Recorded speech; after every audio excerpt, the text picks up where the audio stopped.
Bueno, buenas tardes. Gracias por vuestra presencia y me han indicado que diga algo para los que nos están oyendo por streaming y viendo, que nos hemos olvidado estos 2 días, que os agradecemos mucho que estando en la lejanía sigáis conectados con vuestra ciudad y con los locos de estos temas. Y bien, bueno, ya habéis visto un poco de qué va el ciclo. Eran dos exposiciones de un mismo tema, que es el que se incluyen en el libro, que todavía quedan 2 ejemplares por ahí, lo digo por si uno se anima. La despoblación y la reforestación. Se despuebla de personas, se repuebla de árboles, ¿no? Un fenómeno que duró aproximadamente 30 años y que realmente cambió mucho, no solamente la composición social de nuestra región, sino también el paisaje, ¿no? Ese paisaje que ahora vemos y que nos gusta. Y bueno, entonces para la tercera, pues pensamos en que querríamos tener el punto de vista técnico de aparte de lo que es el físico y el organizativo forestal, pero sobre todo el punto de vista técnico desde el punto de vista científico, digamos, ¿no? La visión científica de lo que quedó de todo aquello, ¿no? Y de lo que hemos heredado, porque realmente es un patrimonio hermosísimo. Entonces ya vemos lo que está pasando, el cambio climático, la sequía, los grandes calores, los grandes incendios, que cada vez que hay uno en la televisión, pues la verdad es que, en fin. Bueno, entonces, para este tema de hoy, pues le pedimos a Federico Fillat si se prestaba a hacerlo ya en la primavera, a principios del verano, y muy dentro de sus todavía obligaciones, a pesar de estar jubilado, se prestó sin ningún tipo de problema y ha sido muy amable. Bueno, voy a hacer un pequeño resumen, pequeño porque realmente el currículum de este señor pues nos daría para una conferencia, pero bueno, nacido en Pont de Suert, algo que no sabía, y ahora te cuento algo de Pont de Suert, doctor ingeniero en la Universidad Politécnica de Madrid, científico titular del CSIC, del departamento es ingeniero agrónomo, del departamento de conservación de biodiversidad y restauración de ecosistemas, colaborador del Banco Mundial, del CID Santander, que solo conozco el Santander, que será el banco, ¿no? Supongo. ¿No? Vale, bien. Instituto Pirenaico de Empresarios Agrarios, ha participado en más de 30 proyectos de investigación, autor de más de 100 artículos sobre prados, pastos, ganadería, participando en 120 congresos nacionales e internacionales, y divulgador, que esto es muy de valorar, divulgador entre los jóvenes de los valles sobre prados, pastos y el entorno ambiental y social. Jubilado desde el 2013, sigue colaborando en diversos proyectos científicos y también es galardón Félix de Azara, por lo cual el ciclo no puede aspirar a mucho más. Bien, entonces hace unas 3 semanas, con unos amigos, tuve la ocasión de fuimos desde aquí hasta Boí, el Valle de Boí. Entonces, que conocerás bien, ¿no? Entonces yo, como ya llevaba la conferencia en la cabeza, la llevo desde hace varios meses, pero la llevaba, yo decía, claro, sales de Jaca y llegas a Boí y no dejas de ver árboles, bosque. Cruzas la carretera fiscal, árboles, cruzas por Bonanza, árboles, y llegas allá y ya es tremendo, ¿no? Es decir, ayer ya nos dejó claro algunas cosas por lo que tenemos que valorar tanto a los bosques, y un poco la opinión tuya es la que se te pone ahora en tus manos, cuando quieras.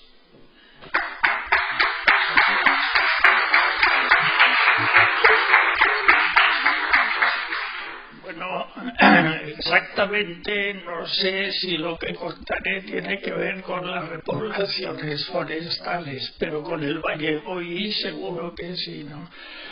En parte mi trayectoria empezó en el balneario de Caldas de Boí, llevando botellas de agua. Antes de que se embotellase el agua, iba a las fuentes y la llevaba a las mesas, ¿no? Me decían, ¿de dónde la quiere? De la fuente del Bou, pues iba a la del Bou, ¿no? De la fuente de Caballés, pues iba a la de Caballés. Y después ya ascendí y ya me dediqué a la bodega, ya controlaba los paterninas, banda azul, banda roja. Y después ya sentí un poco más y preparaba postres y entremeses. Es porque mis padres estuvieron en el balneario de Caldas de Boí durante bastantes años, y si me gusta la montaña es por haber estado en un balneario, no porque estando en casa con las vacas cuando ibas a la montaña, al Valle de Arán, en realidad era para trabajar, ¿no? A todos mis compañeros, cuando les contaba algo de la montaña, me decían, a ti como te paga el Centro Excursionista de Cataluña, puedes contar muchas cosas, pero nosotros trabajamos aquí en la ENER, o sea, la empresa hidroeléctrica, y todo eso en la montaña nos gusta poco. Me costó una generación a base de ir repitiendo cosas.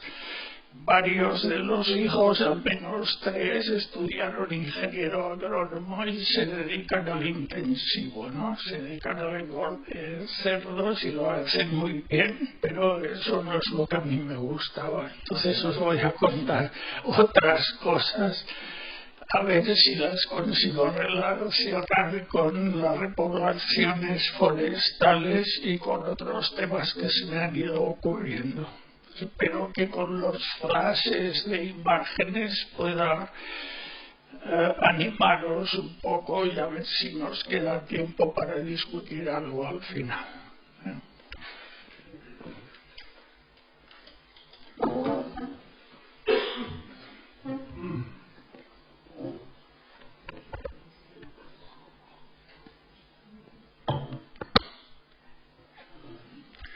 Bueno, aquí a cantar no cantaré, pero micrófonos tengo bastantes, o sea que muy bien. Para unir un poco el tema con lo que contaba ayer Carlos, por ejemplo, cuando acabó, habló mucho del bosque protector, ¿no? Se me ocurrió mirar en internet a ver cómo iba el tema y me encontré con un artículo de Luis García Esteban, que resulta que es el director actual de la Escuela de Ingenieros de Montes de Madrid.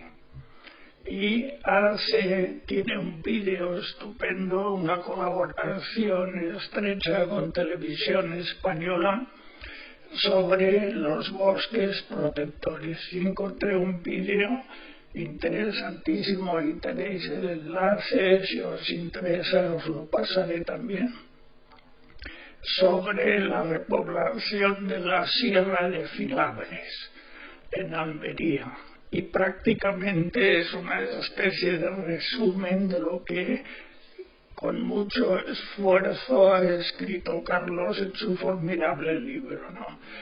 Supongo que para preparar la Sierra de Filabres no le dedicó tanto tiempo como Carlos, pero era muy similar el tratamiento.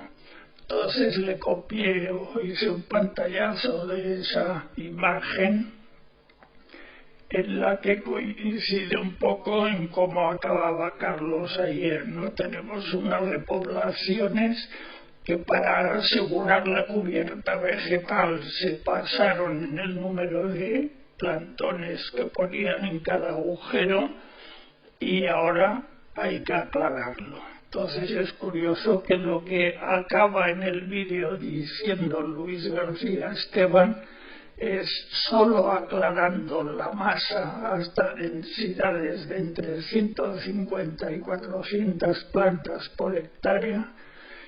lo que viene ahora es terrible, será viable la supervivencia del pinar, de ese pinar que se ha repoblado.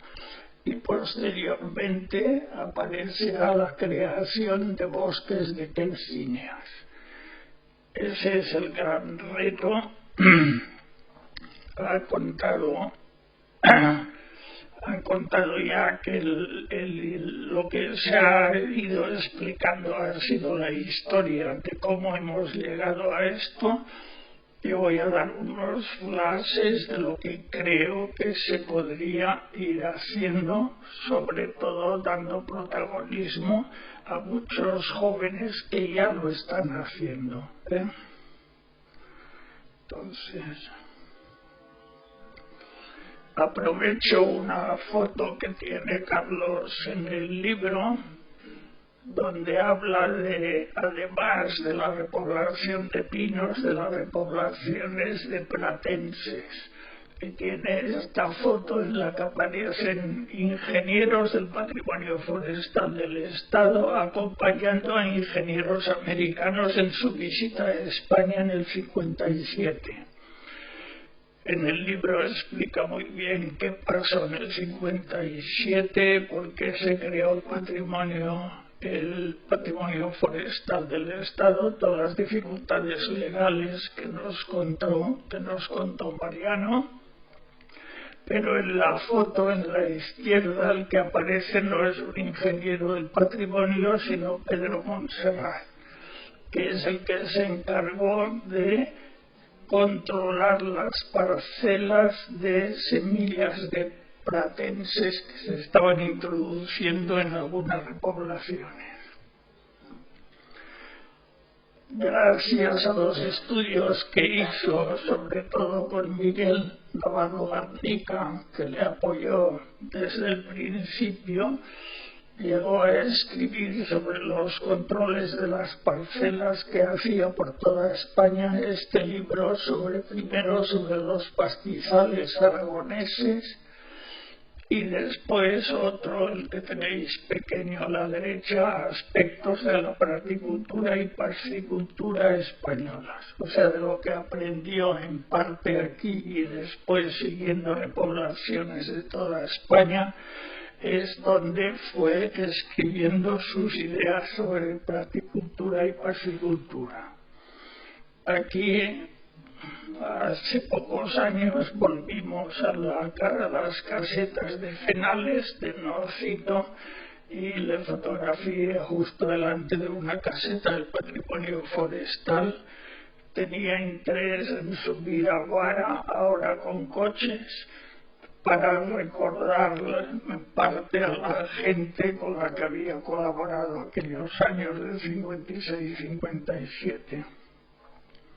Subimos cerca del Puntón de Guara y lo que se veía hacia Huesca era este tipo de paisajes. A la derecha, no sé si lo veis, arriba en el extremo hay los jóvenes que nos acompañaban, que se fueron a mirar a ver si veían bien Huesca, ¿no? Nosotros desde aquí veíamos este barranco y los pliegues, las dificultades del terreno, y con eso enfoqué después hacia la Guarguera, y este es el paisaje hacia el norte que se intentó repoblar y que se fue repoblando. Como veis, un paisaje difícil, como contaban tanto Mariano como Carlos,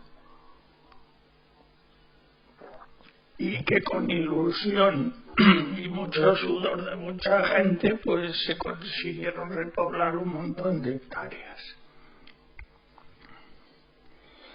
Al bajar de las casetas de Fenales comimos justo en la pensión en la que él había estado en el 57, cuando a veces nos decía, como era soltero, que lo quería casar con una hija del pueblo. Había algunas, no sé si era esta señora, no creo, otra que tenía interés en que se quedase en Norcito. Estas ideas suyas en principio que coincidían con las de Navarro Garnica y todo el patrimonio forestal y el Consejo Superior de Investigaciones Científicas como ente oficial, que contó también tanto Carlos como Miguel,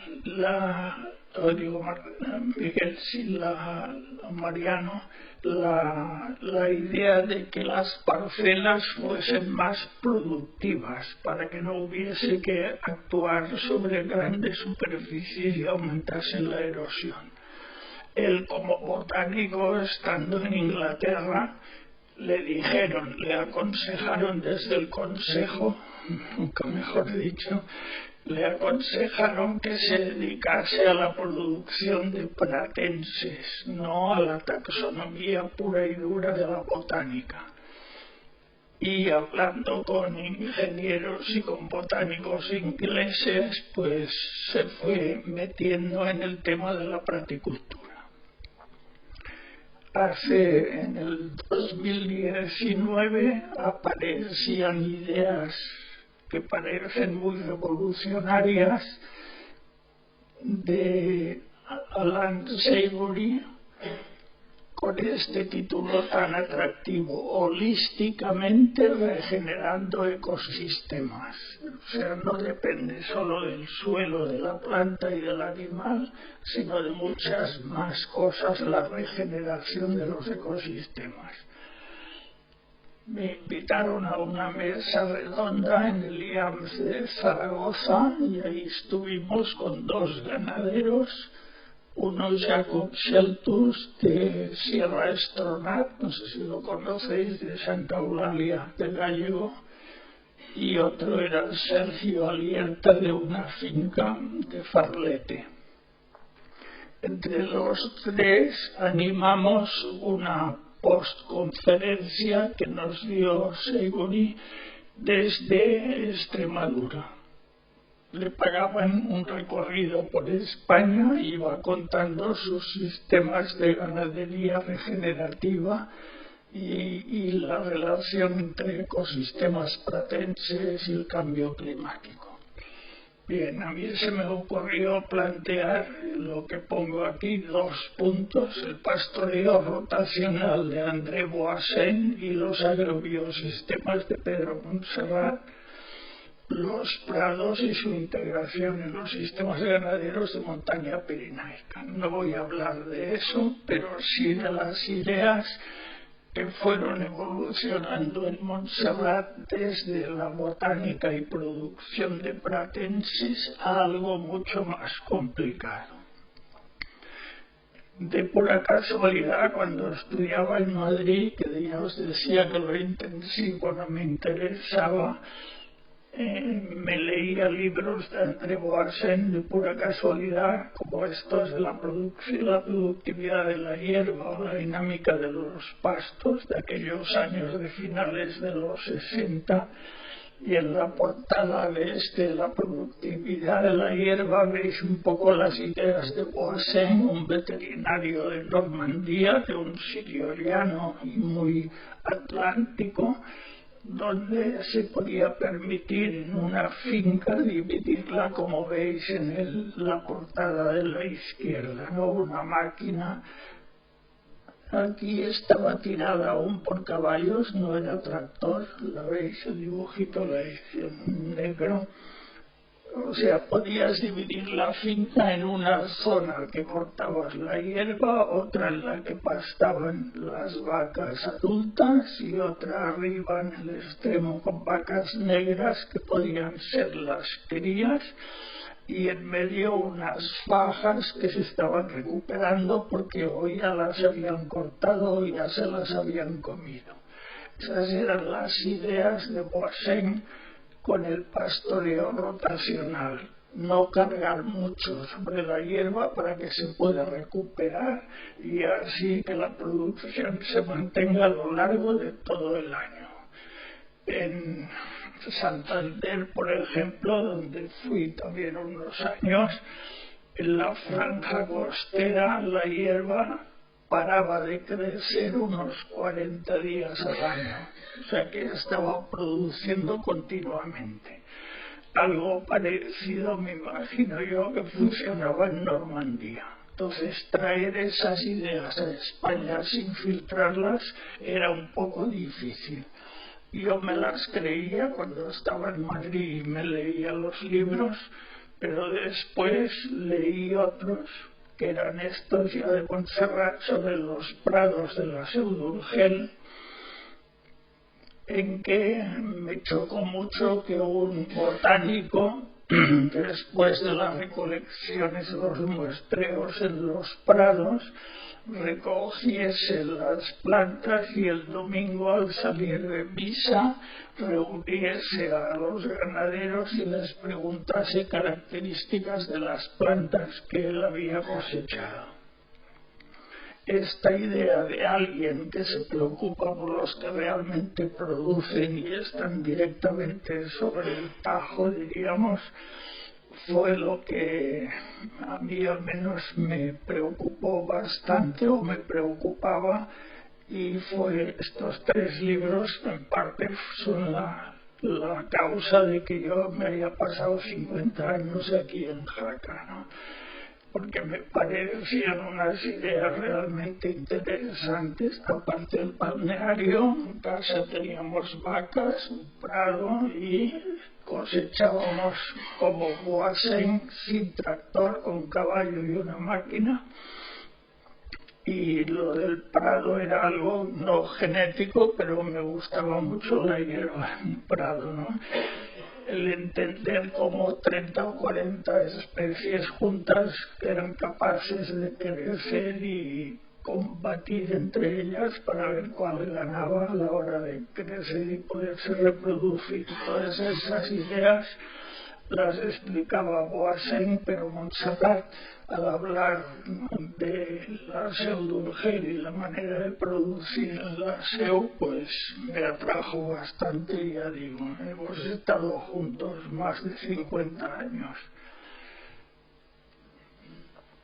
Cuando en Madrid le dieron un premio a Fernando González Bernaldez, la conferencia que hizo fue un pase de diapositivas en que ella hablaba de la ecología eficaz en la vida rural de montaña. Ya veis que ese título ya no se trata de taxonomía botánica ni de producción solo de hierba y animales, ya intervenía más gente o más temas.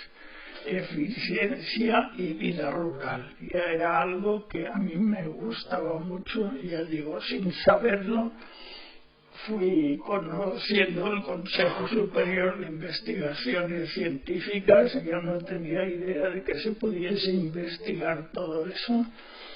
Y poco a poco pues me fui adaptando, a veces haciendo proyectos. Cuando llegué aquí, Jaca o la Jacetania era una zona de actuación especial de IRIDA. Se hicieron muchas naves, se midieron muchas parcelas para concentración parcelaria, y como ingeniero agrónomo, aunque no me gustase al principio, hice de topógrafo bastantes años cuando no cobraba beca, midiendo fincas de las concentraciones parcelarias. La primera frase que puso fue esta: agradezco esta distinción. Era un premio de la Fundación Fernando González Bernaldez, tan apreciada, y correspondo aportando ideas relacionadas con la gestión en ganadería extensiva, como eran las que iniciamos con Fernando en los años 60 del siglo pasado. O sea, fueron un poco pioneros de nuevas ideas que aún no entraban dentro de la ecología oficial, ¿no? Era sobre todo una actividad muy productivista la que había en la ganadería y agricultura española, y ellos ya intentaban verlo con un prisma más amplio. Las ideas de Montserrat son bastante esquemáticas. Bueno, intentó con este esquema que lo presentó ese día explicar cómo entendía él la naturaleza en caso de montaña, y pintaba este perfil en el que arriba hablaba de una zona naturalidad, con mucha naturalidad, y otra zona con intervenciones. En la parte alta decía, como veis aquí, que hay una roca dura, encima hay un pasto duro, y de la roca van cayendo, se va desmoronando. A pesar de ser dura, se forma una canchalera al pie. Esas canchaleras él las llamaba pantanos de piedra, porque recibían mucha agua que luego iba bajando por la ladera, iba asomando, saliendo en el perfil del suelo, o bien en fuentes, o bien llegaba hasta el final, a lo que era la huerta, el final de la pendiente. Llamaba a la parte alta que veis aquí, la zona A, una zona con predominio de fuerzas abióticas. Eran sobre todo las piedras que caían las que iban formando el suelo, que después se iría engrosando a lo largo de la ladera. Después venía el bosque, que acumula coluvios, y la agronomía que se puede utilizar en bosque o en borde de bosque en esas pendientes era sobre todo una agronomía ganadera. Pinta aquí una flecha y dice detalles, y coloca un bosque donde se ven los árboles. Fijaros el abeto que lo hace salir por encima de las hayas. Y lo que es interesante es que este bosque no pasa a prado o a pasto directamente, sino que hay un borde leñoso de matorrales, un borde espinoso. Si cuando vais a buscar setas intentáis meteros de una zona despejada al bosque, acabáis arañados por los rosales o por los pacharanes, y debajo hay megaforbios, o sea, plantas que aprovechan el borde del bosque donde van también los pájaros. Hay una cantidad de fertilidad que permite crear una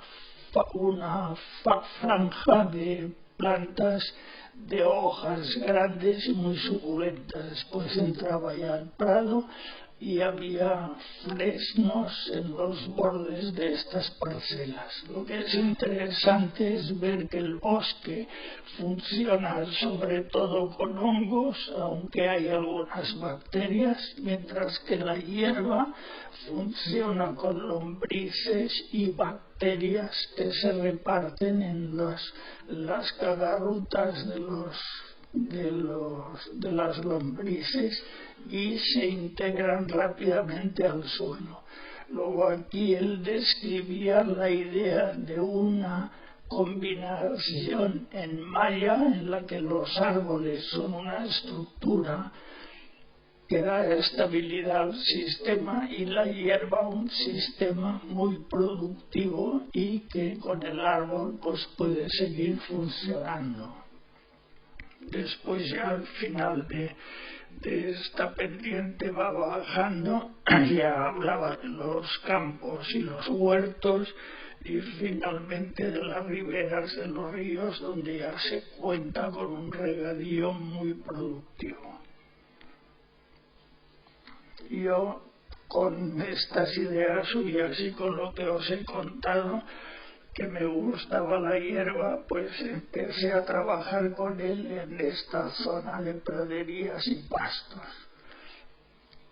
Gracias a la invitación de la asociación Sancho Ramírez, pues me he atrevido a olvidarme un poco de prados y pastos y meterme en este berenjenal que se ha ido complicando, y me asignaron la idea de que dijese algo para el futuro, cuando habíamos ido viendo las terribles erosiones que hubo que solucionar para que no se colmatasen los pantanos, la cantidad de esfuerzo para fijarlas, y después, como hemos visto en la foto, la introducción, el problema que se ocasionó por un exceso de densidad de árboles y que ahora hay que aclarar, ¿no?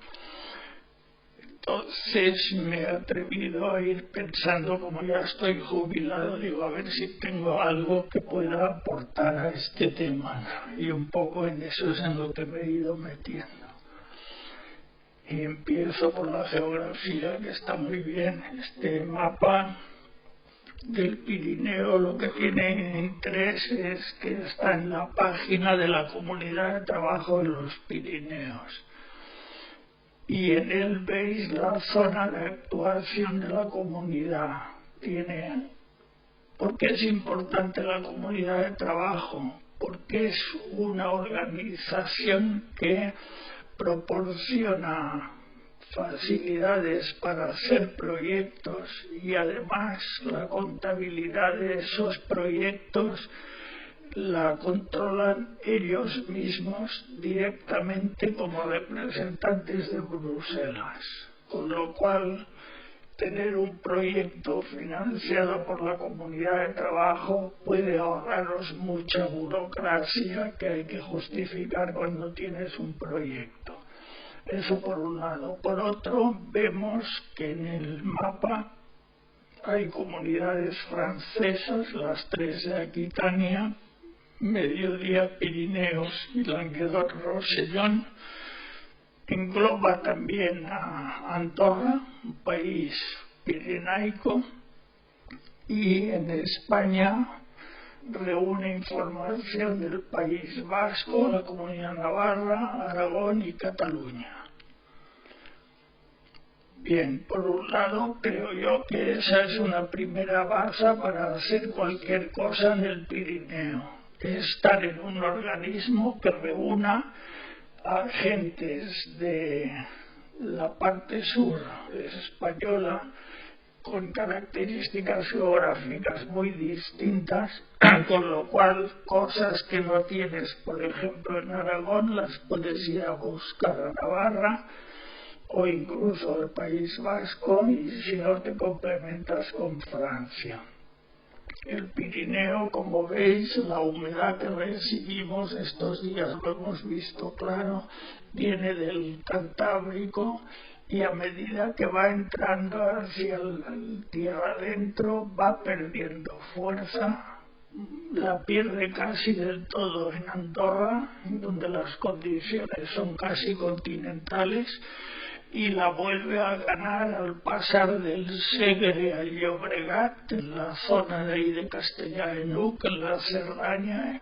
Si os colocáis en el collado La Creueta y miráis hacia el Segre, se ven los cielos completamente azules, y si miráis hacia el mar se ve completamente la entrada de humedad del Mediterráneo. Por lo tanto, las cosas que se pueden hacer en el Pirineo, sobre todo en el aspecto de hierba, un producto que tiene el 80% de agua, van a depender de las posibilidades que tengas de recibir agua. Lo que se puede hacer en el País Vasco o en Navarra es más difícil de hacerlo en Aragón. El pasar de producciones de leche importantes se te puede acabar en el Roncal, y del Roncal hacia Ansó tienes que pasar a carne, por ejemplo, y no puedes volver a tener producciones importantes hasta que entras ya en la influencia del Ampurdán y de los prados influidos por el Mediterráneo. Pero hay una cosa curiosa. Aquí veis Andorra, y debajo de Andorra baja el río Valira, y aquí en el cruce con el Segre, no sé si se ve la flecha ahí, sí, el cruce con el Segre tenéis la Seu d'Urgell aquí, Pues estos prados que estudiaba Montserrat estaban ahí. Y estos años atrás la Seu d'Urgell tenía 3,3, una carga ganadera de 3,3 vacas de leche por hectárea. Sobre una hectárea que habían 3,3 durante todo el año. En esos años en Holanda la carga máxima era de 3,1. Con lo cual decimos, pero ¿cómo puede ser que tan lejos del Cantábrico y lejos del Mediterráneo tengamos esas producciones mayores incluso que las de Holanda? Pues una cosa muy sencilla. El Segre, desde el siglo pasado, montaron un par de canales de riego por una margen y por otra que consiguieron regar completamente el Alto Urgell. Todos esos prados estaban lejos de la influencia directa, pero con la posibilidad de un regadío en un sitio cálido, con lo cual la cosa de calor y agua pues favorecía que se pudiesen hacer esas altas producciones. Total, ¿a qué llegamos? Que si consideramos que en el Pirineo lo máximo que se puede hacer es lo que hizo la COPI y sigue haciendo la cooperativa de ganaderos del Cadí o la cooperativa de quesos y mantequilla del Cadí, eso es algo a lo que se puede aspirar, pero no se puede hacer en todos los valles. Entonces en cada valle habrá que hacer lo que se pueda, pensando que esas cargas y esas producciones son muy difíciles. Si nos colocamos en Candanchú, como está aquí un compañero mirando hacia Villanueva, veis que hay unos cielos azules. Si miramos hacia el Valle de Aspe, tenéis las nubes, la niebla que entra, incluso que viene en el centro de aquí, cerca de la Zapatilla, por los Aspes, viene parte de esa humedad que ha entrado por el Valle de Aspe. Y si nos colocamos en la foto de abajo, en la frontera, en la zona de Guarrinza, por ejemplo, mirando a Francia, vemos este Valle de Aspe con esta cantidad de humedad. Y si nos retiramos un poco de la frontera que va por aquí arriba, nos acercamos al castillo de Acher, en Guarrinza, vemos que hay días que las nieblas bajan, que llegan a producir un ahielo importante en la cara norte, en la vertiente norte, porque es un valle este-oeste, y en esta foto de los años 70 vemos que la Solana, que era muy ganadera, pensad que esto es término de Ansó, y Ansó llegó a tener junto con Fago 60.000 ovejas, 40.000 Ansó y 20.000 Fago.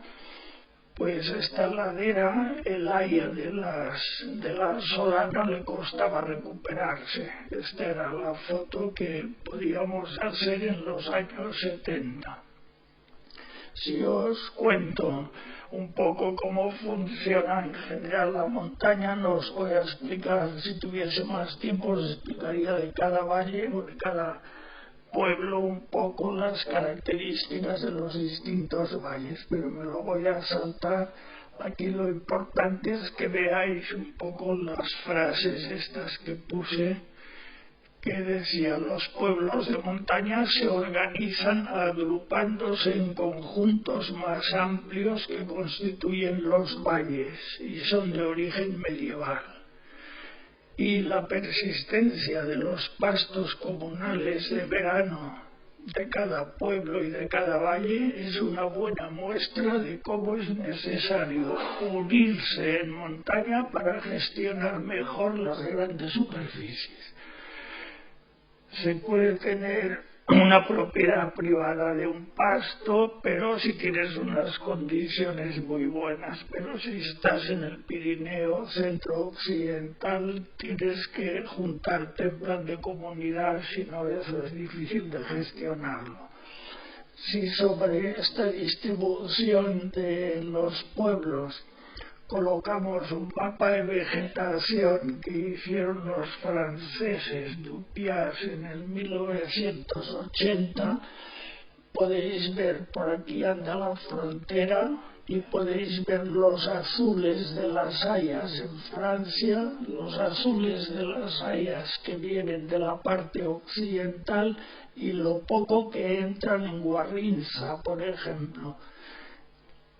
Hay algo más en el Valle de Ansó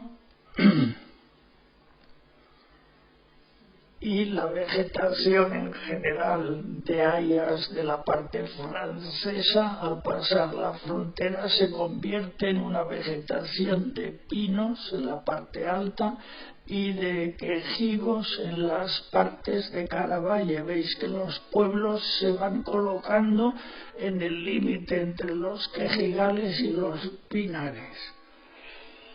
Por lo tanto, tienen toda la parte agrícola en claros de quejigal y la parte forestal y ganadera en pinares. Estos pinares son de pino silvestre en general, de este color morado, y si subimos un poco más tendrían que ser rojos. Veis aquí el pino negro, pinares de pino negro, pero no hay manchas, hay solo puntitos.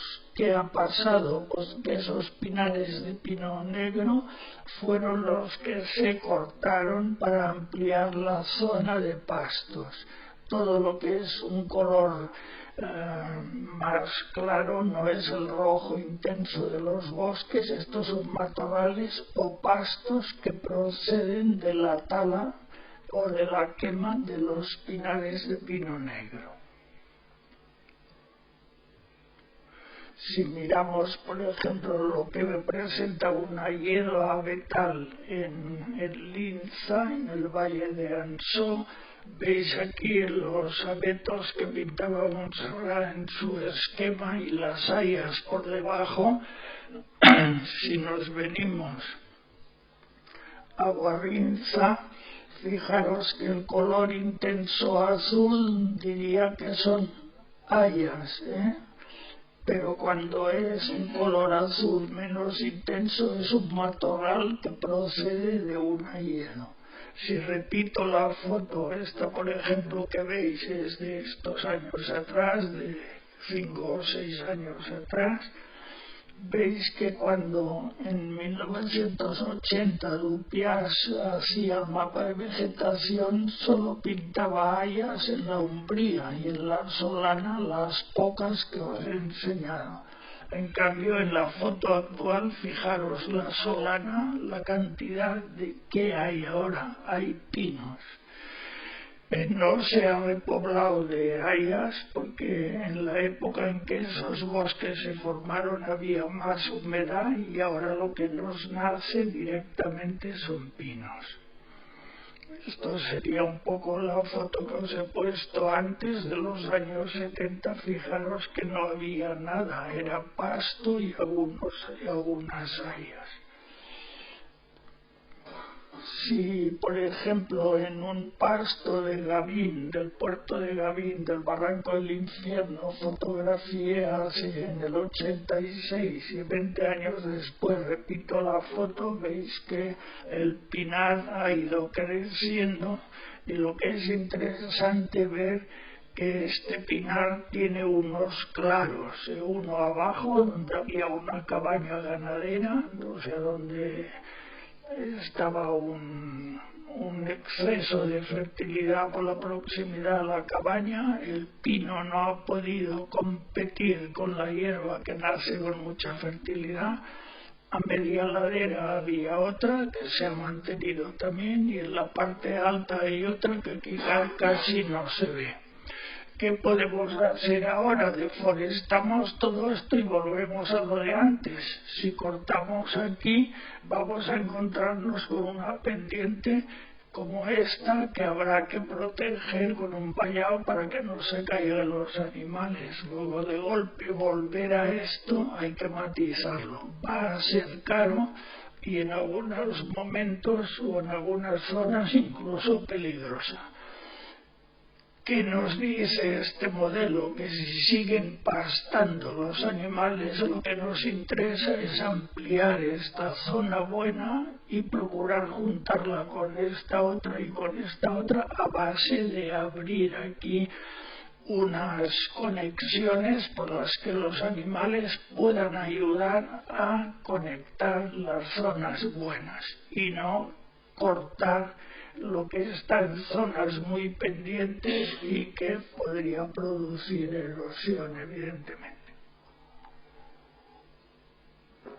Esta idea tan sencilla la repetiré después. Aquí tenéis un mapa si queréis ver esta zona o subís aquí a este monte San José. Desde aquí se fotografía todo el valle. Para llegar aquí simplemente vais a Gavín, pagáis €1 o €2, no sé cuánto vale ahora, y subís por la carretera de la ermita de San Cristóbal y vais subiendo hasta llegar a este refugio, cogéis un camino y se sube fácil, se sube hasta aquí, podéis fotografiar y ver cómo va cambiando esa ladera. La utilización del territorio que se me ocurrió dibujar en el 87 es un esquema de esto, lo voy a dar rápidamente. Los pueblos tenían huertos en los alrededores de las casas, tenían cereal de año y vez. En el mejor de los casos, ayer nos contaron de un par de años y que había que pararse y luego volver a cosechar. Eran en general campos abiertos en los quejigales. Luego hacia arriba había panares, o sea, en parte eran de propiedad privada y parte comunal. Había boalares donde pastaban los bueyes que labraban el cereal.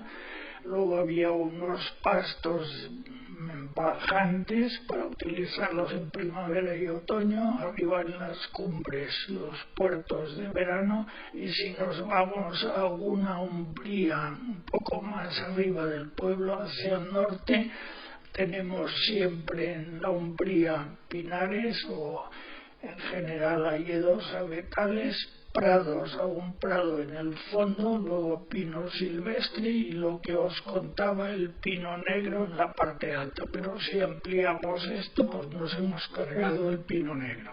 Si miramos del pueblo hacia abajo, si no bastaba la producción de cereal junto al pueblo, nos metíamos en las zonas de encinares y lo que se hacían eran articas. Ya no era año y vez o año y 2 años de parada, sino que se podía producir en estos campos durante 2 o 3 años y luego esperar a que se matorralizasen durante 15 o 20 años y volver a repetir la operación. Todo esto, que nos lo explica estupendamente Carlos en el libro, fue la causa de que la presión que se hizo sobre la montaña que se ha repoblado después ha sido una presión extensiva, porque no había manera de que el país diese para producciones mayores sin tener que ocupar tanto terreno.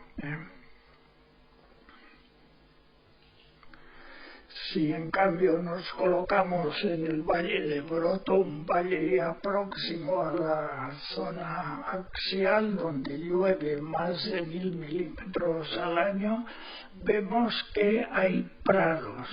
Si comparamos las fotos actuales con las del vuelo americano del 56-57, podríais ver que todos estos prados eran campos de 2 colores, uno amarillento, las fotos eran de verano, y otro verde.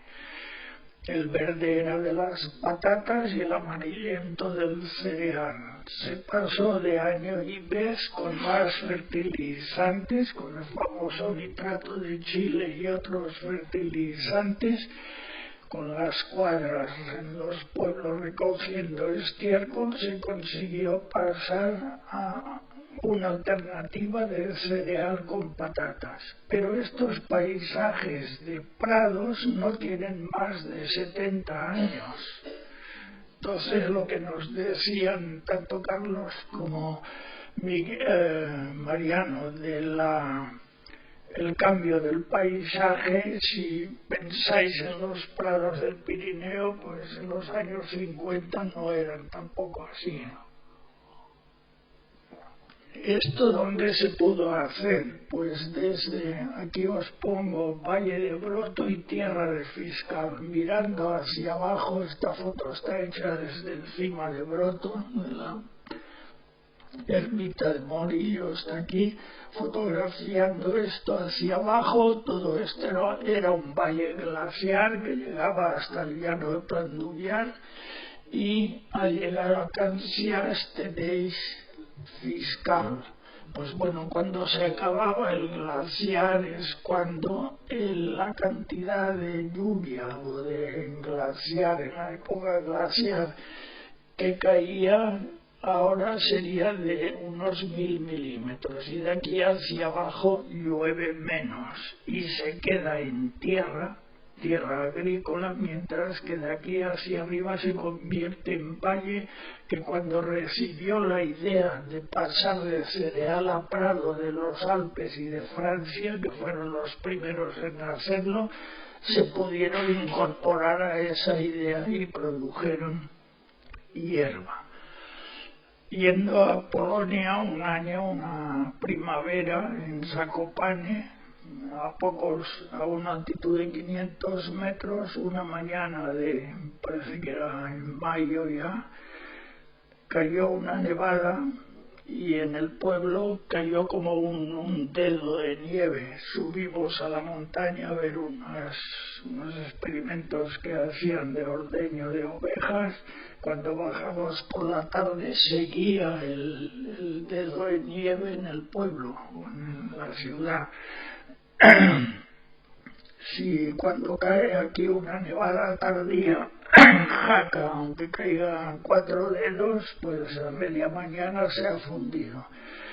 Entonces aprendimos que a 500 metros de altitud y lloviéndoles unos 500 milímetros tenían prados en Zakopane. Había suficiente humedad para producir hierba, mientras que aquí en el Pirineo necesitamos 1000 milímetros porque 500 se nos evaporan. Entonces solo con 500 puedes tener prado, pero si estás en un sitio con una evapotranspiración fuerte como es nuestra situación meridional de Pirineo Sur, no tiene nada que ver con la de Polonia nórdica y con unos rayos solares muy horizontales. Entonces todo eso nos sirvió después para aprender a calcular cuándo un prado podía empezar a producir y cuánto podía producir. La organización pastoral del Valle de Broto, en la misma foto que tenéis a la derecha, es muy complicada, pero tiene un aspecto importante. Son con una tradición medieval de organización pastoral, fueron capaces desde el siglo XIV de seguir pastando en Francia. Se separó Francia de España con el Tratado de Límites, pero actualmente siguen manteniendo esa posibilidad de pastorear en Francia. El otro día, no sé cuándo era ya, el domingo pasado se celebraba en Panticosa el Día de las Reservas de la Biosfera, y estuvimos ahí en una mesa redonda discutiendo sobre cómo incluir estas tradiciones medievales como un recurso cultural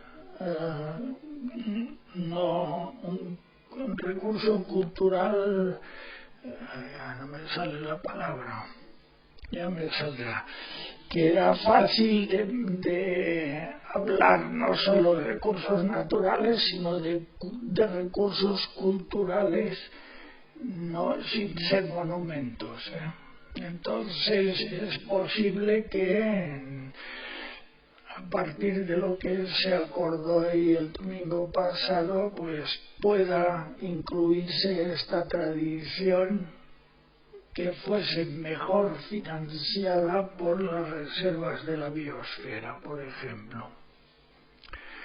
Esto voy a ir abreviando. Cuando llegué aquí desde el Pirineo de la Ribagorza me encontré que había zonas de pueblos de montaña con pastos de montaña que eran propietarios los ganaderos de esos prados y de esos pastos, son los cuadrados o rectángulos, y sin embargo tenían que, o aún alquilaban zonas en el Prepirineo que eran pardinas y zonas en el Valle del Ebro que eran para la trashumancia de invierno. En esos años 81, cuando yo trataba estos temas, lo que parecía que estaba ocurriendo era que el Prepirineo iba a desaparecer, el bajar a las pardinas, tampoco se bajaría el trashumancia al Valle del Ebro, por tanto las cabañeras no tendrían sentido. Y sin embargo lo que ha pasado después es completamente distinto. Han subido los piensos, las pardinas se convierten en un atractivo importante, y cuando no hay demanda propiamente aragonesa para ocuparlas, hay navarros que sí están pujando por seguir pastando ahí y no tener que dar pienso en invierno. Algo que parecía que iba a ocurrir, de una gran concentración en los pueblos con bordas y establos, está cambiando en estos momentos. Hace unos años salió la moda del asno bombero, no sé si os acordáis. La Diputación o el Gobierno de Aragón consiguió unos 60 asnos que colocó en la pardina de Fanlo, cerca cerca de entre Sabiñánigo y La Guarguera, y nos contrataron, hicimos un proyecto para ver cómo podían mantenerse estos asnos. Aprendí a decir asnos y no decir burro, porque había una asociación en Córdoba de protección de los asnos y no admiten que les llames burros. Entonces, bueno, estos asnos se los quedó, no os cuento la historia porque me quería dejar tiempo, pero ya veo que no. Estos asnos los heredó de alguna manera el Gobierno de Aragón y le dio el cambio de llamarlos asnos bomberos porque podían comerse la vegetación. Necesitaban un apoyo importante de agua. Con apoyo del Servicio de Extinción de Incendios, aportaban estos depósitos de agua que recargaban con cubas. La manguera que salía pues acababa en un abrevadero. Este era el paisaje que tenían que entrar estos asnos. Ahí veis un poco el paisaje, ahí veis los asnos cómo iban abriendo la vegetación. Se trabajaba con un vallado eléctrico y las mangueras que habéis visto acababan en unos abrevaderos. Con una valla y un abrevadero se podían tener los animales dentro. Aquí hay otro en la proximidad, la pista. Lo que es interesante es que con agua y bloques de sal se puede actuar en determinadas superficies que se van ampliando por el pisoteo y la rotura y lo que comen los asnos.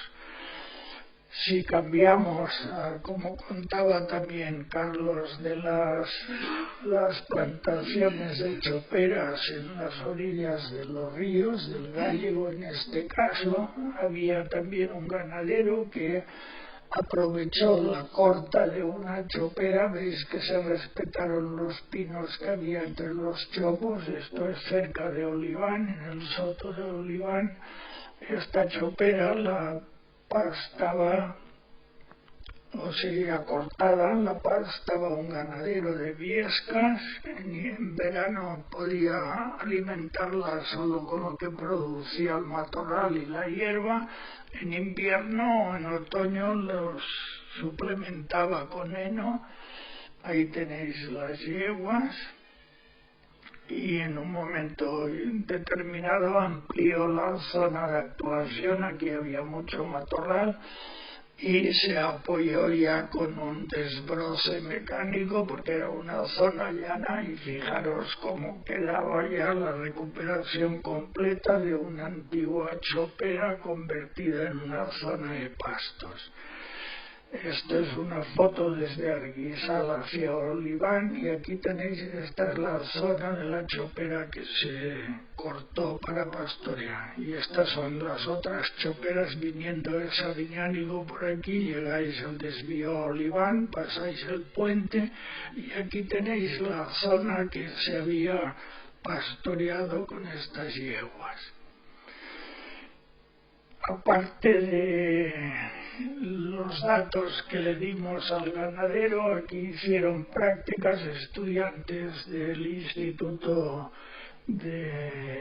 Forestal y Agroalimentario de aquí de Jaca. También trabajó un estudiante de la Escuela de Agrónomos de Lérida, y sirvieron para dar datos al ganadero y para que continuasen sus estudios prácticos estos estudiantes.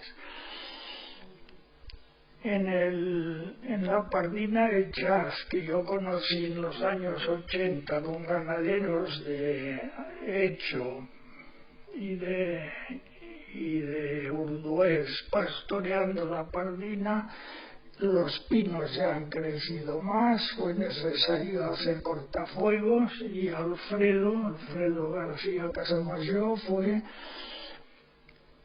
el atrevido que se presentó como ganadero para pastorear estos cortafuegos, porque si no se comía la hierba era la posibilidad de una antorcha si llegaba un fuego que se repartiese pues a lo largo de todo el cortafuegos. Aquí explicaba, es interesante, que un ganadero con experiencia muy probada en yeguas contaba a los técnicos del gobierno de Aragón las pegas que tenía y cómo él creía que se podía mejorar. Había un problema de suministro de agua y de que los animales estaban forzados a estar siempre a pleno sol. Simplemente corriendo la valla un poco más se hubiese podido tener una zona de sombra, y con el pasto al lado se hubiese aumentado la rentabilidad. O sea, siempre hay que contar con esa colaboración del que está sobre el terreno. Otro ejemplo de pastoreo en la Pardina de Escorret es la que organizó, con ideas en parte de Montserrat y sobre todo con dinero e iniciativa de Enrique Balcells, transformó una pardina en una zona completamente aprovechable a base de tener balsas a lo largo de la ladera y pastorearla con vaca pirenaica. Eran los años en que la vaca pirenaica prácticamente estaba desapareciendo, y gracias a la iniciativa del colaborador que tenía Balcells y promotor de esta transformación, que fue Alberto Valdelvira, pues consiguieron mantener aquí una ganadería. Escribió un capítulo en este libro que hicimos de pastos del Pirineo sobre cómo había montado todo este tinglado del pastoreo en la Pardina Esporre.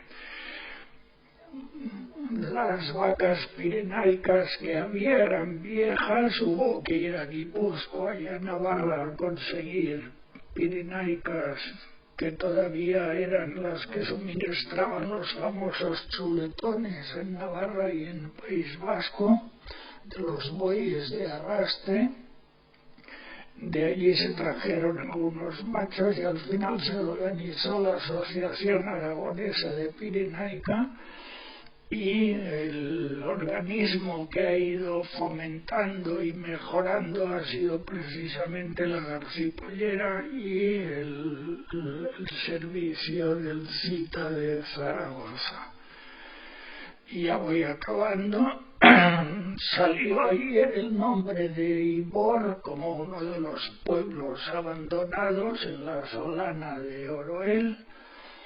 Si entráis en internet podéis ver Ibor con T o sin T. Parece que Ibor con T es el nombre castellano y Ibor sin T es el aragonés. En todo caso, ¿qué han conseguido en este pueblo abandonado o muy afectado por las repoblaciones? Pues que ha habido una serie de neorurales que supieron captar el interés de alguien del gobierno de Aragón y han conseguido hacer una asociación. Tenemos una compañera que vive aquí, sus hijas han crecido en este pueblo, van al colegio a Sabiñánigo sin ningún problema y hay todo un interés de recuperar los alrededores de Ibor. Solo unas imágenes. Este es el pueblo de Ibor. Hace 2 años surgió la idea de que a ver si desde el Instituto Pirenaico se les podía apoyar. Aparecimos gente del Instituto Pirenaico y de la Universidad de Huesca, cada uno contó su idea. Esta sería la foto en el 56-57, veis el pueblo y veis los campos de alrededor. Y si miramos la foto del 2015, pues veis el pueblo y veis que había alguna zona llana todavía sin plantar y la gran cantidad de pinos. Si miráis el mapa, por aquí sube una cabañera, aquí está el gasoducto, aquí hay cortafuegos. Entonces, ¿qué se puede hacer con las ideas que puedan tener gente de un pueblo? No se trata solo de ganadería ni de pastos, se trata de recrear un pueblo, ¿no? Entonces estuvimos hablando y por mi parte lo que les aporté era lo del final, ¿no? Estas sinergias. Como estaban las cañadas o las cabañeras, el parque de Guara cerca, en Agás con su gasoducto, las ideas de recuperación en Artieda. Hay una asociación en Penta Artieda para recuperar pueblos. Obi Aragón creó unas actividades de subida a la montaña desde la Pardina que tienen cerca de Rapuna. En Rapuna hay turismo rural. Finalmente Lucía López puso en marcha aquí cerca de Oroel, en un pueblo donde vive, la página web de, si queréis, de promoción de la mujer en los pueblos de la montaña aragonesa. ¿Qué se me ocurrió a mí de lo que había ido madurando en otros sitios? Pues las perspectivas que se podían aplicar, contando con que hay todos estos intervinientes en la zona, sobre ideas agroganaderas. Pues bueno, trabajar con razas autóctonas y gestión extensiva. De hecho, no de Ibor, de otro pueblo de la Solana, de Sieso, de la Solana de Oroel, ha sido curioso porque viendo un rebaño de ovejas en Santa Orosia, cuando dimos con el pastor y presentarnos, resultó que se estaba leyendo el libro de pastos del Pirineo, ¿no? Un pastor neorrural decía eso y que le interesaba el tema y estaba contratado como pastor por los de Javierre. Ovino, caprino, bovino, equino, aves. Si hay críos, pues las gallinas, ocas y patos, puede ser, por ejemplo, con las gallinas, Ricardo Azón, desde Oros Bajo, puso en marcha la recuperación de la gallina El Sobrarbe y está funcionando estupendamente. De variedades vegetales tradicionales, frutales, a mí se me ocurría recuperar membrillos. Pues no hay que poner todo el mundo manzanos, todo el mundo compra manzanas del Alto Adige, no del Tirol Sur, porque pusieron ahí Marlene, creo que se llama, ¿no? Marlene, la manzana de los Alpes. Ahora todo el mundo copia lo del Tirol Sur y vamos a poner manzanos. Se pueden poner membrillos, nueces. Este año ha sido un buen año. Higueras, parras, hortalizas, apio, calabazas. ¿Por qué pongo apio? Porque en Francia se come mucho en ensalada, en Cataluña también, y no solo hervido o en plan de cocerlo, sino en plan de un tema atractivo. Después todas las medicinales y cosméticas, etcétera, forestales, viveros de quejigos, de acebos, de tilos, de arañones. Hace unos años lo contábamos en el Valle de Broto y ahora hay un pacharán con el nombre de Ordesa, creo que se llama Ordesano o algo así, ¿no? Que lo han sabido poner en marcha. Mimbreras para tejados de bojes para cucharas, instrumentos musicales. En San Juan de Plan se juntó un carpintero con gente que quería hacer flautas. Al final las flautas las hacían, pero sonaban mal. Después se juntó con un músico de buen oído y durante un par de años estuvieron haciendo cursos de fabricación de instrumentos musicales. Educación ambiental, orientación y supervivencia, primeros auxilios, telecomunicación, todo eso en Ivor podría ser un atractivo para escolares de Sabiñánigo. Viveros de plantas en peligro de extinción o raras y fauna autóctona, por ejemplo, recuperar arrendajos que los introduzca luego el organismo especializado del gobierno, pero la cría la pueden hacer en cualquier pueblo, abubillas, pinzones, jilgueros, ranas, sapos, erizos. Puede haber cantidad de críos que se aficionen a la cría del erizo. Finalmente, culturales, la catalogación de itinerarios medievales, dicho que por ahí cerca pasa la Cañada, vías romanas, asentamientos prehistóricos. En la Guarguera hay unos prehistoriadores que están recuperando gran parte de toda la ocupación prehistórica de la Guarguera y viven en un pueblo de la Guarguera. Y ya para acabar, no solo nos interesa que los árboles de las repoblaciones muy densas puedan sobrevivir y además que se creen estos ambientes de no solo recuperar vegetación y animales sino pueblos. no solo eso es importante, sino que llega un momento que los incendios, por ejemplo, esto es una foto de los alrededores de Broto, al final arriba está el parque de Ordesa. Si se organiza un incendio en los alrededores de Broto, pueden quemar Broto, y si llega a Ordesa, pues la quema acaba con toda la cesta de las gallinas del huevo de oro del parque de Ordesa. Esta idea se la transmitimos y conseguimos motivar a la Diputación de Huesca. Se basaba en algo tan sencillo como lo que os he puesto de las 2 fotos del barranco del infierno de Gavín, en ir aclarando alrededores fáciles que con desbrozadora se pueden mejorar y hacer pasillos que los vayan conectando, de manera que toda esta cuesta que es esta se podría convertir en una zona productiva, ganaderamente hablando, y segura para que no llegue un incendio al parque de Ordesa.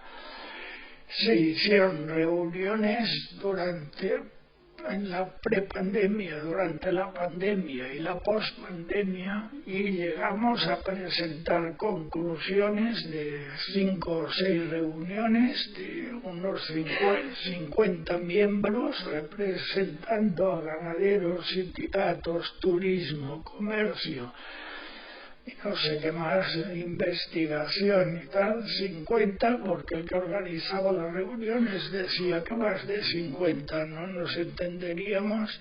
Se llegó a unas conclusiones, se llevaron a la Diputación las entendió y las apoyaba, pero se enteró de que su jurisdicción se quedaba en los alrededores del pueblo como responsable de la extinción de incendios de las zonas rurales, pero si te alejas ya depende de la gestión forestal del gobierno. Fuimos al gobierno a contárselo y dijeron, bueno, si el listado de conclusiones que traéis coinciden con los encabezamientos de los temas presupuestarios que tenemos y que tenemos que justificar en Bruselas, podríamos hacer algo, pero si no coinciden no hay nada que hacer.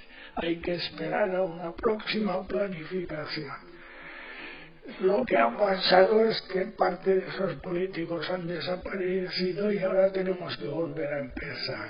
Pero la idea sería poner en marcha esto, donde intervienen Julio Suárez y Teresa Lapuente de Sárgamo interesados, la Asociación Montañeros de Aragón estaba interesada, la Diputación, etc. Y con todo esto he pretendido mostraros que hay juventud e interés por hacer cosas en la alta montaña, en las zonas protegidas y sobre todo en el Prepirineo.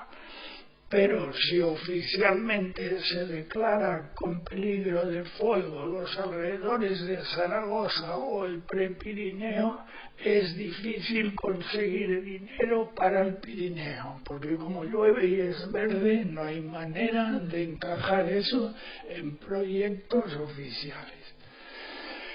Y un poco eso os lo quería contar en media hora, y me van a reñir incluso en casa.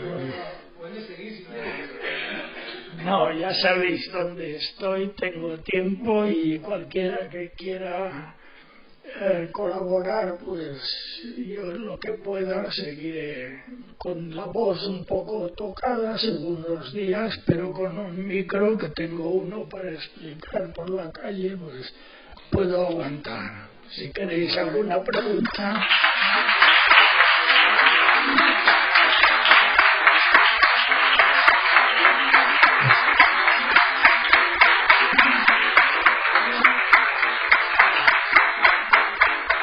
Gracias, Federico. Siéntate, sigue sentado. En fin, bueno, yo he disfrutado muchísimo. Yo he disfrutado muchísimo y, en fin, me ha gustado mucho la exposición, sobre todo porque es un placer oír la palabra de la ciencia, que en realidad era la idea de esta tercera charla. ¿Qué opina la ciencia de todo esto, ¿no? Y ya veis, lo ha explicado clarísimamente, y yo creo que incluso podríamos irnos de aquí, si no fuera porque conocemos a nuestros políticos, optimistas. Pero me parece que cola para hacer ese pasillo que quieres para salvar a Ordesa, cola de políticos no tienes, ¿no? Esperando a que les digas el proyecto, ¿no? No, ni siquiera me preguntarán. Bueno, perdón por las bromas y no quiero molestar a nadie tampoco, porque si sigo si no habéis ido por el pueblo de Ibor, por favor, id al pueblo de Ibor, y daros un paseo. Primero el paseo desde Sabillanego a Ibor, es una carreterita reforestada magnífica, se puede ir en verano porque vas a la sombra, y el pueblo pues os va a llamar la atención, con todo lo que se habla de los hippies, los neorurales, todas estas cosas y tal. Tú llegas allí, empiezas a ver gallinas, empiezas a ver trozos de leña que se hacen, las casas restauradas con mucho mimo, niños, voces, risas. Es decir, ir a Ibor, que veréis como lo que dice Federico es cierto. Hay posibilidades. Solo falta oír a la ciencia, encontrar la gente y dinero para llevarlas a cabo, ¿no? Entonces, bueno, pues eso, insisto. Yo antes de ayer, no lo sé cuándo hablaba con Juan Carlos antes de la charla, que según tú, aparte del turismo y de la nieve, ¿podemos aspirar a algo más en este territorio? No es que podamos, es que si no aspiramos nos vamos. Vale, pues eso está clarísimo. Bien. Es decir, el boom del turismo que tenemos y de la economía, lo hemos estado hablando, ¿no?, con algunos amigos estos días. En fin, bien, esto es algo que te viene hecho. Aquí no estamos haciendo nada más que cambiar las normativas municipales para darles apoyo y entrada. Pero no es que estemos haciendo nada. Sin embargo, sabemos lo que tenemos que hacer para salvar el territorio. Y yo creo que desde luego no se hace nuevo. Hay muy pocas iniciativas y teniendo aquí la oficina de la Comunidad de Trabajo de los Pirineos, pues yo no sé hasta qué punto, yo cuando leo, y me vais a perdonar si has participado en alguno, pero cuando leo los trabajos que se apoyan con los presupuestos, vamos, algunos me dan risa. Bien, bueno, entonces dejo yo la palabra y el que quiera preguntar que pida el micrófono, porque si no los del streaming se pierden las contestaciones de Federico, ¿vale? Animarse a la una. Bueno, no sé, yo creo que ha sido muy evocador todo lo que has dicho. Sí que tiene relación con lo que hemos dicho, supongo que Carlos será de la misma opinión. Y es lo que tenemos. Hemos heredado un patrimonio al que todavía no le estamos sacando partido. Es el patrimonio del bosque, el patrimonio de la naturaleza. Lo tenemos desde siempre, lo hemos ido transformando periódicamente. Precisamente lo que hemos hablado los 2 días anteriores es de cómo en 30 años el giro de la historia de este territorio ha dado un giro rotundo. Se quita la gente, se ponen los árboles, que era probablemente donde estaban antes, probablemente no, seguro, pero bueno, bien, ya lo tenemos, ya lo hemos hecho. ¿Qué salida le damos, no?